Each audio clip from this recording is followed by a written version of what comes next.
नमस्ते, मेरा नाम साजिद है और आप खबरगांव देख रहे हैं। आपको अब तक कतर पर इजरायली हमले की खबर तो मिल ही चुकी होगी। इस पर मुस्लिम देश एक हो रहे हैं और नेटो की तर्ज पर एक सैन्य संगठन बनाने की बात कर रहे हैं। हम आगे इस पर तफसील से चर्चा करेंगे, पर पहले कुछ डेवलपमेंट्स आपको बताना चाहते हैं जो कतर पर हमले के बाद से अब तक हुए हैं। 9 सितंबर 2025 को इसराइल से 15 फाइटर जेट आते हैं और दोहा के सरकारी कॉम्प्लेक्स पर हमला करके चले जाते हैं। ये कॉम्प्लेक्स कतर सरकार में काम करने वाले लोगों के लिए बनाए गए हैं, पर यहाँ इसराइल के निशाने पर हमास के नेता थे। वहाँ काम करने वाले सरकारी अधिकारी या सरकारी कर्मचारी नहीं थे। आप जानते ही होंगे कि अमेरिका के कहने पर कतर ने हमास के नेताओं को अपने यहाँ रखा हुआ है। उनका दफ्तर भी कतर की राजधानी दोहा में मौजूद है। जिस कॉम्प्लेक्स पर हमला हुआ है वहाँ पर हमास के लोग तो मौजूद थे, पर इस एयर स्ट्राइक में कतर के एक नागरिक समेत हमास के 5 लोग मारे गए हैं। पर जिस नेता को मारने के लिए इसराइल ने ये पूरा प्लान रचा था वो यहाँ मौजूद ही नहीं थे, और ये नेता हैं खलील अल हया। हमास के एक सीनियर लीडर हैं। ये फ़िलिस्तीन में जब चुनाव हुआ करते थे, चुनाव नाम की जब चीज़ हुआ करती थी, तब वो वहाँ से सांसद भी चुनकर आया करते थे। इस्माइल हानिया और यहया सिनवार जैसे नेताओं के जाने के बाद खलील अल हया की हमास में अहमियत बढ़ गई है, और वही अब हमास की बागडोर संभाल रहे हैं। कम से कम गज़ा के बाहर के सभी मामला तो वही देखते हैं। सीज़ फायर को लेकर भी जो बातचीत चल रही है, इसमें भी खलील अल हया मोर्चा संभाल रहे थे और अभी भी संभाल रहे हैं। यानी इसराइल ने एक नेगोशिएटर को मारने के लिए ही ये सारा खेल रचा था। इसे आप समझ सकते हैं कि वो सीज़ फायर के लिए कितना सीरियस है। इसके पहले भी इसराइल टॉप नेगोशिएटर्स को मार चुका है, तो इसके लिए ये कोई नई बात नहीं थी। बस नई बात ये थी कि ये हमला अमेरिका के ख़ास दोस्त कतर की ज़मीन पर हुआ था। वैसे कतर 7वां देश है जिस पर 2023 के बाद से इसराइल ने हमला किया है, उसको निशाना बनाया है। वो Gaza, West Bank, Lebanon, Syria, Iraq, Yemen और ईरान पर तो अब तक हमले कर ही चुका था। इन देशों में बस फ़र्क यही था कि इनमें से ज़्यादातर अमेरिका के ख़ास सहयोगी नहीं थे। इसलिए जब कतर पर हमला हुआ, 7वें देश पर जब हमला हुआ कतर पर, तो सबसे ज़्यादा हेडलाइंस बनी। हमले के बाद कतर के पीएम न्यूयॉर्क पहुंच गए। वहाँ उन्होंने डोनाल्ड ट्रंप से मुलाकात की, बातचीत की। उनके बीच क्या बातचीत हुई है इसकी डिटेल अभी तक तो बाहर नहीं आई है, लेकिन जल्द ही ये भी आ जाएगी। अंदाज़ा लगाया जा रहा है कि कतरी पीएम ने ट्रंप से अमेरिका से सिक्योरिटी गारंटी पर जवाब तलब किया ही होगा। अंतर्राष्ट्रीय मामलों के जो जानकार हैं वो यही बात कह रहे हैं। पर एक फैक्ट ये भी है कि कतर और अमेरिका के बीच क्या वाकई कोई सिक्योरिटी गारंटी जैसी कोई चीज़ है, क्या कोई समझौता हुआ था? इसकी जानकारी सिर्फ अमेरिका और ट्रंप के पास ही है, क्योंकि इस डील की डिटेल ना तो कतर की आवाम को पता है और ना ही किसी और को। 1992 में पहली बार इस तरह का एग्रीमेंट ज़रूर हुआ था दोनों देशों के बीच, लेकिन एक लोकतंत्र और राजशाही में यही फ़र्क तो होता है कि यहाँ पर जनता को कुछ बताने की ज़रूरत नहीं होती। लोकतंत्र अगर होता है तो जनता को भी सब कुछ मालूम रहता है। खैर, 1992 से पहले अमेरिका का सैन्य अड्डा पहले सऊदी अरब में हुआ करता था, लेकिन फिर उसे दोहा शिफ्ट किया गया। ये पूरी मिडिल ईस्ट में एक अमेरिका का सबसे बड़ा सैन्य अड्डा है। यहाँ पर एक समय में 10,000 से ज़्यादा लगभग 10,000 अमेरिकी और यूरोपीय सैनिक मौजूद रहते हैं एक समय में। इसी के ज़रिए अमेरिका मिडिल ईस्ट और हिंद महासागर के एक बड़े हिस्से पर पैनी नज़र रखता है। हम पैनी नज़र इसलिए कह रहे हैं क्योंकि अमेरिका के तमाम लेटेस्ट एयर डिफेंस सिस्टम, जदीद फाइटर जेट यहाँ तैनात रहते हैं, और उनके जो सैन्य अड्डा है उसके रडार से कोई भी हवाई जहाज़, ड्रोन या मिसाइल बचकर निकल जाए ऐसा संभव नहीं है। जब समूचे मिडिल ईस्ट और हिंद महासागर के एक बड़े हिस्से पर पैनी नज़र रखी जा सकती है, तो जिस शहर पर यह बेस स्थित है वहीं से चूक हो जाने पर सवाल तो पैदा होंगे ही। फिर आप देखिए कि जो 15 इसराइली फाइटर जेट दोहा पर बम बरसाने आ रहे थे, वो सारे के सारे अमेरिकियों के ही थे, उनके ही दिए हुए थे। ऐसे में अमेरिकी हार्डवेयर को तो अमेरिका के रडार पर आसानी से पकड़ा जाना था। ऊपर से इसराइल से दोहा आने तक कम से कम 3 अमेरिकी और यूरोपीय सैन्य अड्डे रास्ते में पड़ जाते हैं। तो ऐसा होना मुश्किल है कि अमेरिका को इसकी खबर नहीं थी। अमेरिका ने कतर को एक नॉन नेटो अलाई का स्टेटस भी दिया हुआ है, यानी उससे और पक्की वाली दोस्ती है। पर जब ये हमला हुआ तो सारी की सारी दोस्ती और भरोसा कूड़े के डब्बे में चला गया। अच्छा, शक इस बात से भी होता है कि मान लो कि अगर अमेरिका को किसी वजह से हमले की जानकारी नहीं थी, हमले को के बारे में पता नहीं चल पाया, लेकिन जिस समय हमला हुआ उस समय तो अमेरिका को कुछ एक्शन लेना चाहिए था। अमेरिकियों ने उस समय दोहा को क्यों नहीं बचाया? उस समय अमेरिकियों की एयर डिफेंस सिस्टम से कोई मिसाइल क्यों नहीं निकली? आप सवाल पूछ सकते हैं कि क्या कतर सिर्फ अमेरिका के भरोसे है, उसकी खुद की कोई ताकत नहीं है? यही सवाल शायद कतर की जनता भी अपनी सरकार से पूछ रही होगी। पर कतर के साइज़ और उनकी आबादी के हिसाब से उनकी सेना बहुत मजबूत है। खुद की उनके पास 20,000 सैनिक हैं, 3,000 के करीब एयरफोर्स भी है उनकी, 36 राफेल और दर्जनों F-15 फाइटर जेट भी उनके पास हैं। पर दिक्कत यह है कि उन्हें भी इस हमले का इल्म नहीं था। और एक तथ्य ये भी है कि अरब देशों ने भले ही महंगे और चमचमाते हथियार अमेरिका से ख़रीद लिए हों, पर उन्हें चलाने वाली सेना उतनी मजबूत है ही नहीं। क्योंकि अगर अरबों की सेना मजबूत हो जाती है तो इन देशों की सरकारों को ख़तरा रहेगा कि कभी भी तख्ता पलट हो सकता है। हमले के बाद अरब देश साथ तो आ गए हैं, मिलकर बातचीत तो कर रहे हैं, लेकिन उन्हें ये सवाल अमेरिका से भी पूछना चाहिए कि आपके नाक के नीचे से ये हमला कैसे हो गया। जब ये वीडियो रिकॉर्ड की जा रही है तब तक कतर पर हमले को 9 दिन तो पूरे हो चुके हैं। अब तक ऐसी कई रिपोर्ट्स आ चुकी हैं जो कहती हैं कि डोनाल्ड ट्रंप को इस हमले का पूरा इल्म था, इसकी उन्हें पूरी जानकारी थी। फिर आप खुद भी अमेरिकी नेताओं के बदलते बयान देखेंगे तो आपको तस्वीर खुद ब खुद एकदम साफ हो जाएगी। अमेरिकी वेबसाइट एक्सियोस ने भी अपनी रिपोर्ट में दावा किया है कि नेतन्याहू ने इस हमले के कुछ दिन पहले ट्रंप को पूरा हमले का प्लान बताया था और ट्रंप ने इस हमले के लिए नेतन्याहू को कोई मनाही नहीं की थी। फिर अब तक ट्रंप के इस पर कई बयान भी आ चुके हैं। पहले ट्रंप ने कहा कि इसराइल ने हमास पर हमला किया, पर अनफॉर्चुनेटली ये हमला दोहा की ज़मीन पर हुआ है, ये अच्छी बात नहीं है। फिर ट्रंप ने यह भी कह दिया कि इस हमले से वो दुखी हैं, इससे इसराइल और अमेरिका के गोल्स पूरे नहीं होंगे। फिर उसके बाद ट्रंप ने यह भी दावा कर दिया कि नेतन्याहू ने उन्हें इस हमले के बारे में कुछ नहीं बताया था। फिर वो ये बात भी बोल रहे हैं कि हमने कतर को हमले की जानकारी तो दे दी थी। अब इसमें से ट्रंप की कितनी बात सच्ची है और कितनी झूठी है ये तो वही जाने। हाँ, ट्रंप के एक बयान की पुष्टि दोहा सरकार के एक स्टेटमेंट से हो जाती है। वो ये कि दोहा की सरकार ने कहा था कि अमेरिका ने हमें हमले की जानकारी तो दी थी, पर ये जानकारी तब आई थी जब हमला हो चुका था। खैर, ट्रंप के बाद उनके विदेश सचिव मार्को रूबियो के भी कई बयान आए हैं। वो तो हमले के बाद नेतन्याहू से मिलने इसराइल ही पहुंच गए थे। वहां भी उन्होंने ये बात दोहराई कि राष्ट्रपति ट्रंप इस हमले से ना खुश हैं, वो खुश नहीं हैं, पर हम इसराइल के साथ शाना बशाना ज़रूर खड़े हैं। इसराइल में नेतन्याहू और मार्को रूबियो ने मिलकर एक जॉइंट प्रेस कॉन्फ्रेंस भी की। इसमें नेतन्याहू ने बिना दबे छिपे कह दिया कि हमारे दुश्मन जिस भी देश में छुपे हों, हम वहां जाकर उनके घर में घुसकर उन्हें मारेंगे। बताइए, रूबियो के सामने ही ट्रंप की इज्जत छलनी कर दी गई, पर उनके मुंह से एक शब्द नहीं फूटा। ट्रंप ने तो कतर को वादा किया है ना कि अब उन पर ऐसा कोई हमला नहीं होगा, इसराइल ऐसा कोई हमला दोहा पर दोबारा नहीं करेगा। पर नेतन्याहू तो नेतन्याहू हैं, उन्हें किसका डर है? इंटरनेशनल कोर्ट उन्हें वॉर क्रिमिनल घोषित तो पहले ही कर चुका है, उनके खिलाफ अरेस्ट वारंट भी जारी हो चुका है।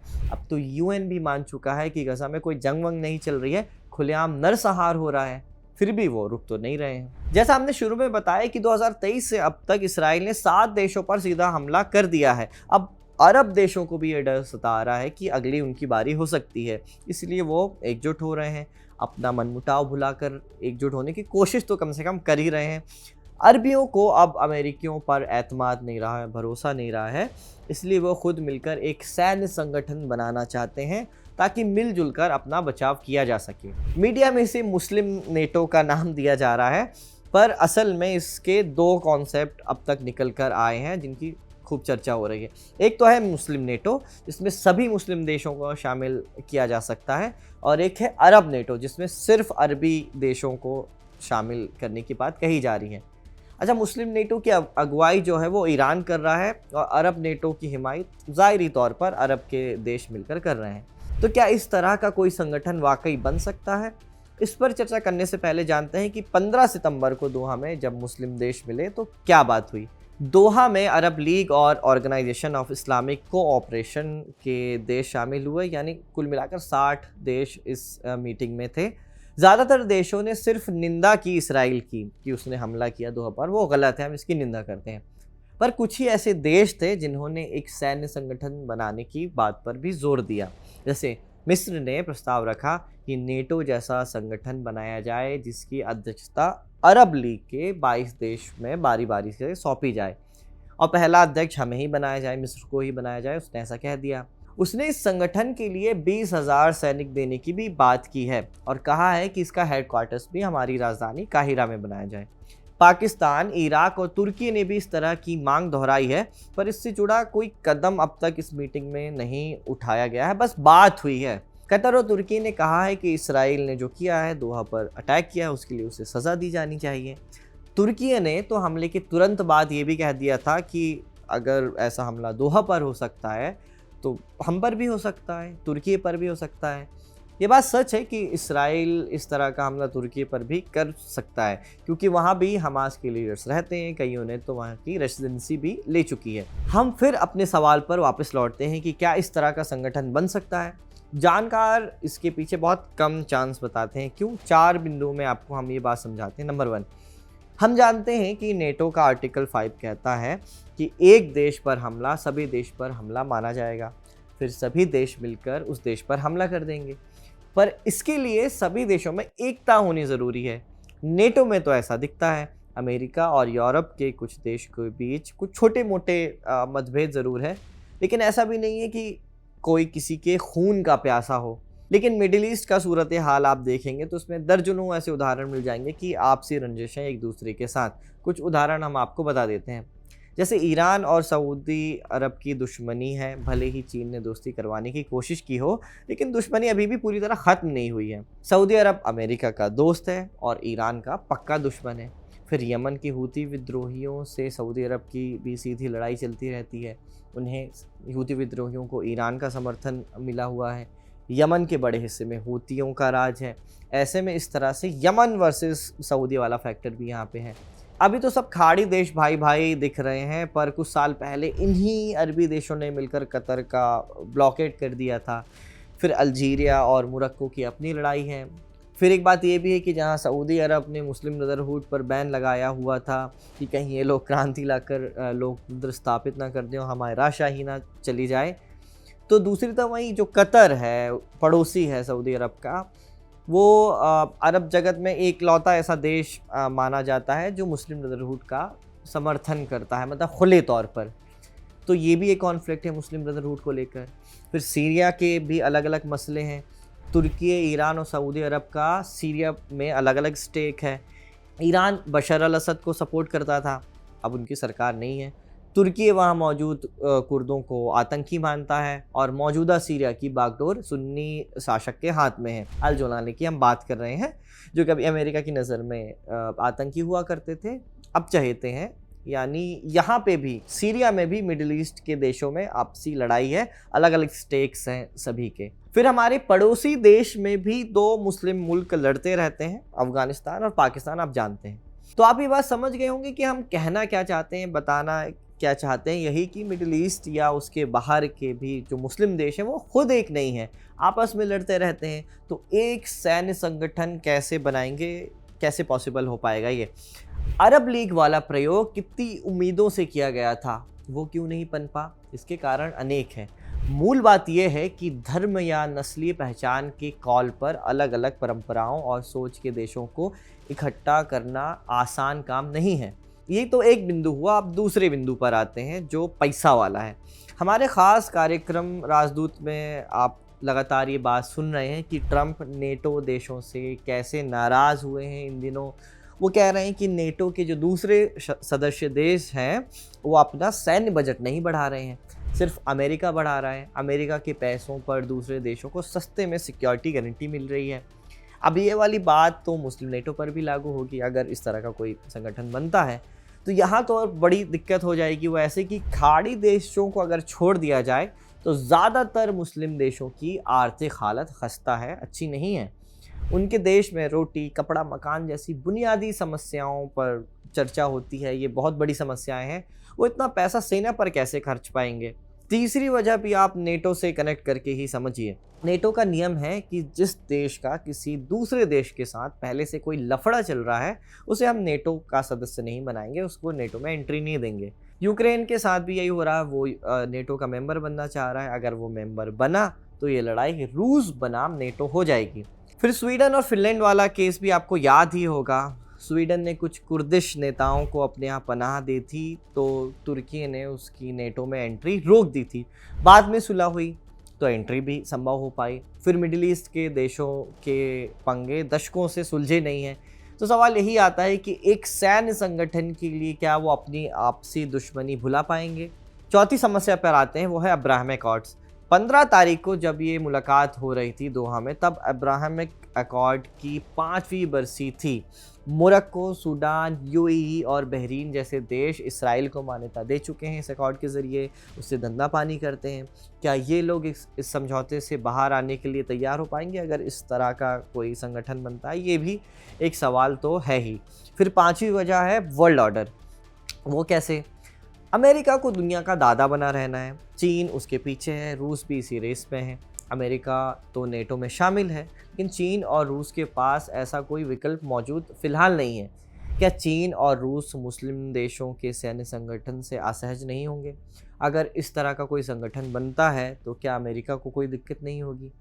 वो जॉर्डन और मिस्र जैसे देशों की मदद तो एक झटके में रोक सकता है। तो एक सवाल ये भी है, हमने सिर्फ 5 कारण बताए कि क्यों मुस्लिम नेटो बनना थोड़ा मुश्किल है, लेकिन एक वजह आपको इतिहास से जुड़ी भी बता देते हैं। मुस्लिम नेटो जैसे संगठन बनाने की कोशिश पहले भी हो चुकी है। इस तरह के कुछ संगठन बने भी, पर ये सक्सेस नहीं हो पाए, ज़्यादा दिन चल नहीं पाए। कुछ उदाहरण आपको दे देते हैं। जैसे 1955 में इस तरह की एक कोशिश हुई थी कि कुछ मुस्लिम संगठन आपस में आकर एक संगठन बनाएं। तो 1955 में तुर्की, ईरान, इराक, पाकिस्तान और ब्रिटेन ने मिलकर एक समझौते पर हस्ताक्षर किए। इस समझौते को, एग्रीमेंट को कहते हैं बगदाद पैक्ट। अमेरिका शुरू में सीधे तौर पर तो इसमें नहीं जुड़ा था, वो थोड़ा असहज था, लेकिन बाद में इसकी बैठकों में पर्यवेक्षक के तौर पर वो आता जाता रहता था। 5 देशों के इस गठजोड़ को नाम दिया गया था मिडिल ईस्ट ट्रीटी ऑर्गेनाइजेशन, यानी मेटो। नेटो की तरह तर्ज पर मेटो। फिर इसके बनने के 3 साल बाद यानी 1958 में इराक इस समझौते से बाहर हो गया। संगठन का मुख्यालय भी इसके बाद बगदाद से तुर्की के अंकारा में शिफ्ट कर दिया गया। संगठन का नाम भी बदल दिया गया। नया नाम हुआ सेंट्रल ट्रीटी ऑर्गेनाइजेशन, शॉर्ट में से सेंटो, CENTO, सेंटो कहा गया। 79 में क्रांति आ गई। 79 में ईरान और पाकिस्तान भी इस संगठन से अलग हो गए, जिसके बाद इसे भंग कर दिया गया।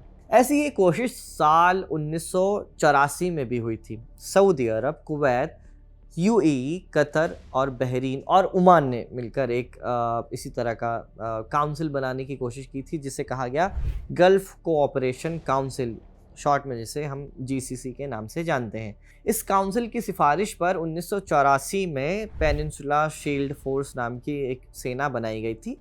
ये सेना काम आई साल 2011 के अरब स्प्रिंग को दबाने में। इस फोर्स में 10,000 सैनिक थे, जिसे अरब स्प्रिंग के वक्त उस दौरान थोड़ा और बढ़ाया गया था।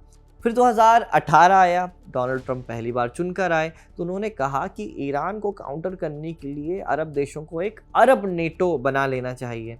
फिर हुआ कि ये जो GCC पहले से जो ऑलरेडी मौजूद था, इस संगठन में मिस्र और जॉर्डन को शामिल कर लिया गया, जिसे मिडिल ईस्ट स्ट्रेटेजिक अलायंस यानी MESA नाम दिया गया। लेकिन आगे जाकर ये भी रुक गया, काम नहीं कर पाया, फेल हो गया। तो क्या इतिहास की तरह अब भी किसी मुस्लिम सेना का ख्वाब सिर्फ ख्वाब ही रह जाएगा, या इस बार कोई पक्का रास्ता निकल पाएगा, या फिर पाकिस्तान और सऊदी अरब की तरह मुस्लिम देश अलग अलग खुद के सिक्योरिटी पैक्ट साइन करेंगे, जैसा अभी हुआ है? आप इस मसले पर क्या सोचते हैं, हमें कमेंट कर ज़रूर बताएं। ये वीडियो आपके लिए रिकॉर्ड की थी हमारे साथी आयान ने। मेरा नाम है साजिद। देखते रहिए खबरगांव।